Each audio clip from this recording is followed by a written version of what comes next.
Hello ഗായ്, ഇന്ന് എനിക്ക് രാവിലെ നെടുമങ്ങാട് വരെ പോവേണ്ട ഒരു ആവശ്യം. അങ്ങനെ ഞാൻ രാവിലെ തന്നെ കുളിച്ച് റെഡിയായി നെടുമങ്ങാടേക്ക് പോവാൻ പോവാണ്. കുഞ്ചുവിന് ക്ലാസ് ഉള്ളതുകൊണ്ട് കുഞ്ചുവിന് വരാൻ പറ്റി. അങ്ങനെ ഞാൻ കുഞ്ചുവിന്റെ അടുത്ത് പറഞ്ഞു, നീ മോളിൽ നിന്ന് വീഡിയോ എടുക്കുക, ഞാൻ കാർ എടുത്തോണ്ട് പോകും. അങ്ങനെ മോളിൽ നിന്ന് കുഞ്ചുവിന്റെ ജോലി കൃത്യമായി നിർവഹിച്ചു. അങ്ങനെ രാവിലെ കൃത്യം 9 മണിയായപ്പോ തന്നെ ഞാൻ വീട്ടിൽ നിന്ന് ഇറങ്ങിയിട്ടുണ്ടായി. എനിക്ക് നെടുമങ്ങാട് എത്തേണ്ട സമയം 10 മണിയായിരുന്നു. എങ്കിലും ഞാൻ പിന്നെ വഴിയിൽ ട്രാഫിക്കോ കാര്യങ്ങളോ ഉണ്ടായി വീണ്ടും ലേറ്റ് ആവുമോ എന്ന് വിചാരിച്ച് കൃത്യം 9 മണിക്ക് തന്നെ ഇറങ്ങി. അങ്ങനെ എന്റെ വീട്ടിൽ നിന്ന് നമ്മുടെ ജംഗ്ഷനിലേക്ക് പോകുന്ന റോഡാണ് നിങ്ങൾ ഈ മൈലക്കോണമാണ്. നമ്മുടെ വീട് ഇരിക്കുന്ന സ്ഥലത്തിന്റെ മൈലക്കോണത്ത് നിന്ന് വിതുരയിലേക്ക് പോകുന്ന റോഡിന്റെ അവസ്ഥയാണ് നിങ്ങൾ ഈ പണ്ട് തൊട്ടേ ഈ റോഡ് ഇങ്ങനെ തന്നെയാണ് കിടക്കുന്നത്. അങ്ങനെ നമ്മൾ ഈ കാണുന്ന മുതുക്ക് തേരിയൊക്കെ കയറി നമ്മൾ മുകളിലേക്ക് എത്തിയിട്ടുണ്ട്. എന്തിനാ ഇപ്പൊ നെടുമങ്ങാട് പോണേന്ന് നിങ്ങൾ വിചാരിക്കുന്നുണ്ടായിരിക്കും. നെടുമങ്ങാട് പോകുന്നത് എന്തിനെന്ന് വെച്ചാൽ, കേസിൽ എനിക്കെതിരെ സാക്ഷി പറഞ്ഞ സുരേഷ് ഇല്ലേ, അവനെ തന്നെ കൊലക്കേസോ? വാ വാഴത്തോട്ടത്തിൽ നിന്ന് കൊലവെട്ടിയ കേസില്ലേ, ആ നായിന്റെ മോനല്ലേ എനിക്കെതിരെ പോലീസിന് മൊഴി കൊടുത്തത്.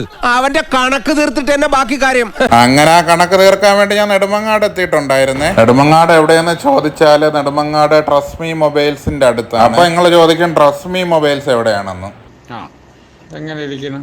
അതായത് നമ്മള് നെടുമങ്ങാട് ആലിന്റെ അവിടെ നിന്ന് കുറച്ച് ഫ്രണ്ടിലേക്ക് വരുമ്പോ ഗേൾസ് സ്കൂൾ ഉണ്ടല്ലോ വലത്തെ സൈഡ്, അവിടെ നിന്ന് വീണ്ടും റൈറ്റ് അടിച്ച് കയറി ചെന്നാ മതി കേട്ടാ. എവിടെയെങ്കിലൊക്കെ ചെന്നെത്തും. അങ്ങനെ എന്നെ നെടുമങ്ങാട് വരെ വരാൻ സാഹചര്യം ഉണ്ടാക്കി തന്ന ആൾക്ക് ഭഗവാനെ ഈശ്വര, നല്ലത് ചെയ്താ നല്ലത് കിട്ടണേ. അങ്ങനെ നമ്മുടെ രാവിലത്തെ പരിപാടി എല്ലാം കഴിഞ്ഞ് ഞാൻ തിരിച്ച് വീട്ടിലേക്ക് വരുന്നുണ്ടായിരുന്നു. അങ്ങനെ തിരിച്ച് വരുന്ന വഴി നമ്മുടെ പെരയത്തുപാറ ടർഫ് എത്തുന്നതിന് മുമ്പേ ഉള്ള ഒരു 4-5 ലൈസും കൂടെ വാങ്ങിച്ചിട്ടുണ്ടായിരുന്നു നമ്മളെ മക്കൾക്ക് കൊടുക്കാൻ വേണ്ടി. അങ്ങനെ അതും വാങ്ങിച്ച് നമ്മളെ വീട്ടിലേക്ക് പോയിട്ടുണ്ടായിരുന്നു. നമ്മളെ വീഡിയോ ഇഷ്ടപ്പെട്ട സബ് അടിക്കാൻ മറക്കല്ലേ.